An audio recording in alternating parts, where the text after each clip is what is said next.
Student, मैं सुनील सैनी आप सभी का अपने YouTube चैनल पर हार्दिक स्वागत करता हूं। देखो, आज की इस क्लास में हम स्टडी करेंगे एक समान विद्युत क्षेत्र में विद्युत ध्रुव पर बल तथा बलागु। यानी एक समान विद्युत क्षेत्र या समरूप विद्युत क्षेत्र में विद्युत ध्रुव पर बल तथा बलागु की क्या करनी है, हमें डेरिवेशन करनी है। आप देखो भाई, एक समान विद्युत क्षेत्र हम पढ़ चुके पिछली क्लासों में। एक समान विद्युत क्षेत्र क्या होता है? देखो, एक समान विद्युत क्षेत्र होता है कि ऐसा विद्युत क्षेत्र जिसके प्रत्येक बिंदु पर विद्युत क्षेत्र का मान समान होता है, उसे क्या कहते हैं? एक समान विद्युत क्षेत्र या समरूप विद्युत क्षेत्र कहते हैं, जिसे हम समांतर रेखाओं के द्वारा व्यक्त करते हैं। जिसे हम किसी द्वारा व्यक्त करते हैं भाई? समांतर रेखाओं के द्वारा। ये हम क्या करते हैं? समांतर रेखाएं बना देते हैं। इस समरूप विद्युत क्षेत्र एक समान विद्युत क्षेत्र हो गया कैपिटल ई वेक्टर। हमने कहा इसमें क्या करना है भाई? विद्युत ध्रुव स्थित है, उसमें क्या करना है? बल तथा बलागु। तो देखो क्या करते हैं, विद्युत ध्रुव रखते हैं। विद्युत ध्रुव ये हो गया ए बी, विद्युत ध्रुव हो गया, जिस पर आवेश कितना है? माइनस क्यू और प्लस क्यू। जिस पर आवेश कितना? माइनस क्यू और प्लस क्यू। देखो, जिनके मध्य दूरी कितनी है भाई? 2n। जिनके मध्य दूरी कितनी रहती है? 2n। जिनके मध्य दूरी कितनी होगी? 2n। ये विद्युत ध्रुव विद्युत क्षेत्र के साथ थीटा कोण बनाकर स्थित है। कितना कोण बनाकर स्थित है? थीटा। हमने कहा एक समान विद्युत क्षेत्र है, एक समान विद्युत क्षेत्र को समांतर रेखाओं के द्वारा व्यक्त करते हैं। एक समान विद्युत क्षेत्र हो गया, उसमें विद्युत ध्रुव पर बल तथा बलागु ज्ञात करना है। तो एक विद्युत ध्रुव लिया ए बी, जिस पर आवेश है माइनस क्यू और प्लस क्यू, जिनके मध्य दूरी कितनी है? 2n। आप देखो, प्लस क्यू पर हम निकालते हैं बल, तो प्लस क्यू पर बल कहां होगा? विद्युत क्षेत्र की दिशा में। कहां होगा? विद्युत क्षेत्र की दिशा में। हमने बताया था पहले कि यदि क्यू आवेश विद्युत क्षेत्र ई में स्थित होता है, यदि क्यू आवेश विद्युत क्षेत्र ई में स्थित होता है, तो विद्युत क्षेत्र की तीव्रता से उस पर बल कितना लगता है? F बराबर प्लस क्यू ई। F बराबर कितना लगता है? Plus Q E. सेम ऐसे माइनस क्यू का विद्युत क्षेत्र की दिशा कहां होती है? विद्युत क्षेत्र की विपरीत दिशा में होगी, अंदर की ओर। तो क्या होगी? अंदर की ओर। ये विद्युत क्षेत्र की दिशा। यहां पर बल कितना हो जाएगा भाई? F equal to minus Q E. कितना होगा? माइनस क्यू ई।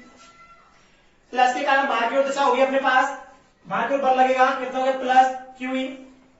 अपने पास देखो माइनस क्यू से बल लगेगा, अंदर की ओर कितना हो गया? F बराबर माइनस क्यू ई।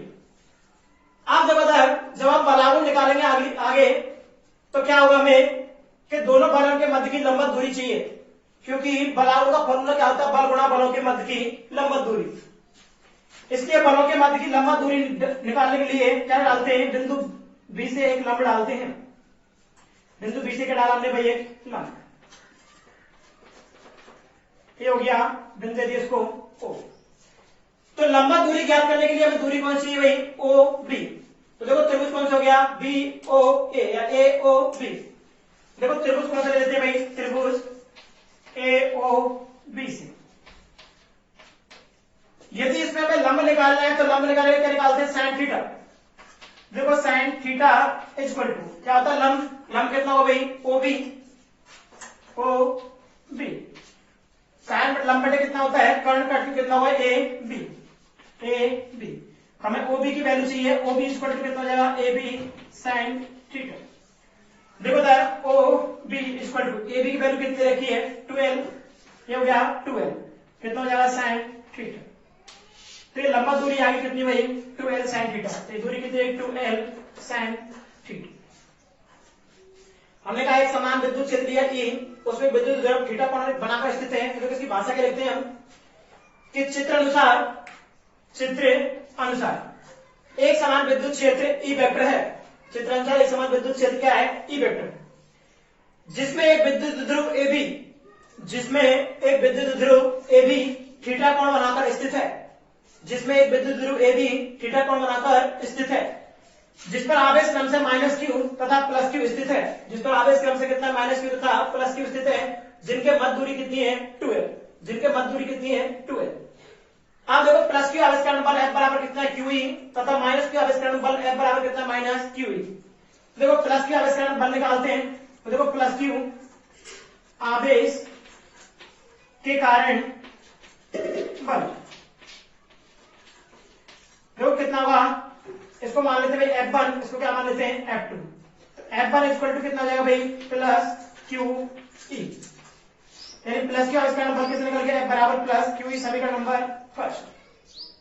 सेम माइनस क्यू के कारण निकालते हैं कि माइनस क्यू आवेश के कारण क्या हुआ बल, माइनस क्यू आवेश का बल कितना होगा F2 equal to minus QE, F2 equal to कितना है माइनस QE, समीकरण नंबर कितना हो गया 2, समीकरण नंबर कितना हो गया 2।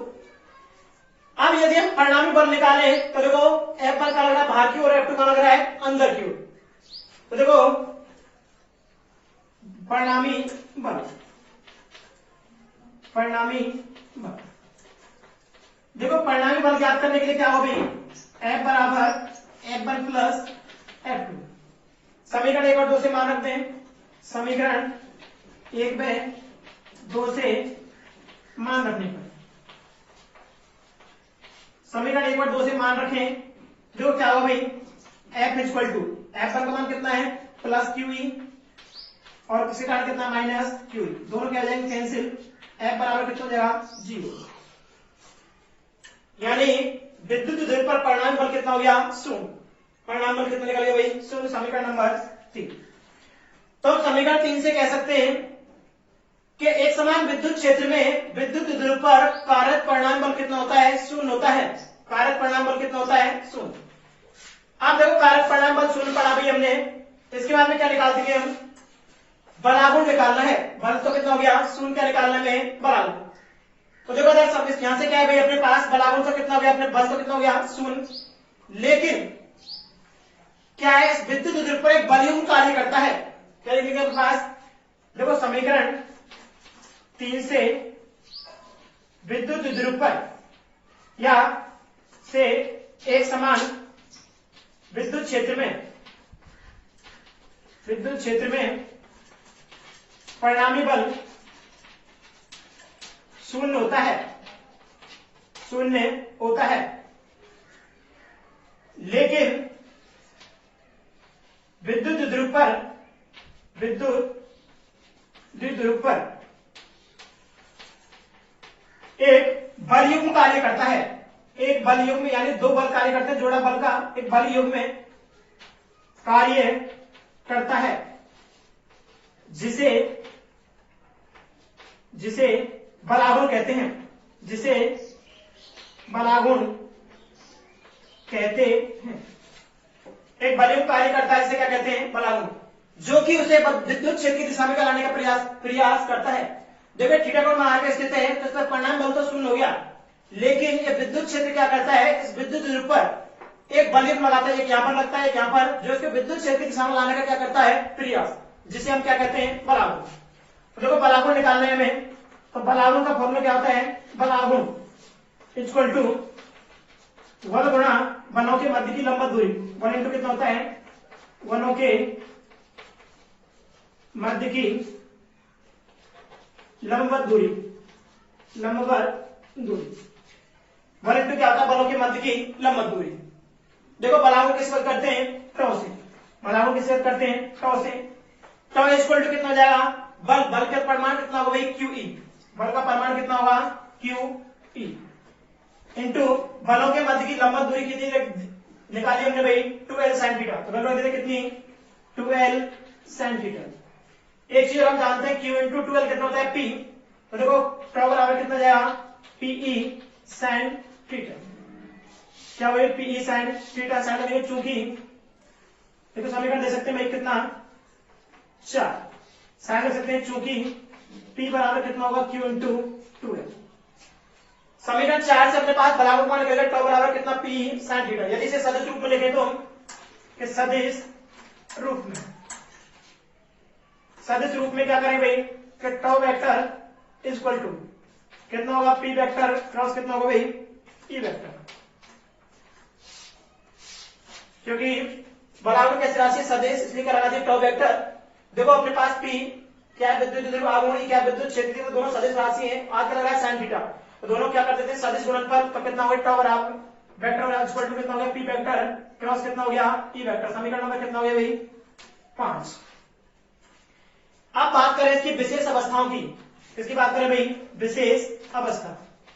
विशेष अवस्था तो जब इसकी दो विशेष अवस्था इंपॉर्टेंट है जो याद रखनी है कि जब थीटा बराबर कितना हो 0 डिग्री हो। जब थीटा बराबर 0 डिग्री हो समीकरण 1 4 में क्या कर दो थीटा वैल्यू 0 रख दो। समीकरण 4 से देखो समीकरण 4 से टॉ बराबर कितना जाएगा पीई साइन 0। टॉ बराबर कितना जाएगा 0। ये क्या होती है विद्युत द्विध्रुव की स्थायी साम्यावस्था। विद्युत द्विध्रुव की स्थायी अवस्था क्या होती है यानी जब थीटा बराबर 0 डिग्री होता है अर्थात विद्युत द्विध्रुव आगमन तथा विद्युत क्षेत्र की तीव्रता समांतर होती है एक दिशा में होती है तो क्या होता है विद्युत द्विध्रुव किसमें होता है स्थायी साम्यावस्था में। एक नंबर का क्वेश्चन पूछा जाता है कि विद्युत द्विध्रुव स्थायी साम्यावस्था में कब होता है। विद्युत द्विध्रुव स्थायी साम्यावस्था में कब होता है भाई कि जब P और E दोनों कैसे होते हैं समांतर से होता है अर्थात उनके बीच में कोण कितना होता है थीटा इक्वल टू 0। अब देखो सेकंड जब थीटा इक्वल टू कितना होता है 180 डिग्री। जब 180 डिग्री होता है तो क्या लिखेंगे समीकरण 4 से 180 पुट कर दो। समीकरण 4 से क्या हो जाएगा भाई टॉ इक्वल टू कितना जाएगा पीई साइन 180। साइन 180 के मान में कितना होता है 0 तो टॉ बराबर कितना जाएगा 0। ये होती है अस्थायी साम्यावस्था। अस्थायी साम्यावस्था यदि पूछा जाए कि विद्युत द्विध्रुव की अस्थायी साम्यावस्था कब होती है कि जब थीटा बराबर कितना होता है 180 डिग्री। यानी जब थीटा बराबर 180 डिग्री मतलब क्या है कि जब विद्युत द्विध्रुव आघूर्ण तथा विद्युत क्षेत्र की तीव्रता कैसे होती है प्रति समांतर यानी विपरीत दिशा में होती है तब कोण कितना हुआ 180। कब किसमें होता है विद्युत द्विध्रुव अस्थायी साम्यावस्था में। एक विशेष अवस्था हम लिख सकते हैं जब थीटा बराबर कितना हो 90 डिग्री। जब थीटा बराबर 90 होगा तो समीकरण 4 में रखेंगे टॉ बराबर कितना जाएगा पीई साइन 90। साइन 90 वैल्यू कितनी होती है 1 तो टॉ बराबर कितना आता है पीई। ये होता है बलागुण का अधिकतम मान। ये क्या होता है बलागुण का अधिकतम मान। पूछा जाता है कि बलागुण का अधिकतम मान कब होता है कि जब विद्युत द्विध्रुव आघूर्ण तथा विद्युत क्षेत्र की तीव्रता या विद्युत द्विध्रुव तथा विद्युत क्षेत्र की तीव्रता परस्पर लंबवत स्थित होती है। कैसे होती है लंबवत थीटा कितना होता है 90 तब विद्युत द्विध्रुव कैसे होता है अपने पास अधिकतम मान प्राप्त होता है। ये था अपने पास विद्युत द्विध्रुव के कारण बल तथा बलागुण। बल कितना होता है भाई 0 और बलागुण कितना होता है tau equal to p E sine theta.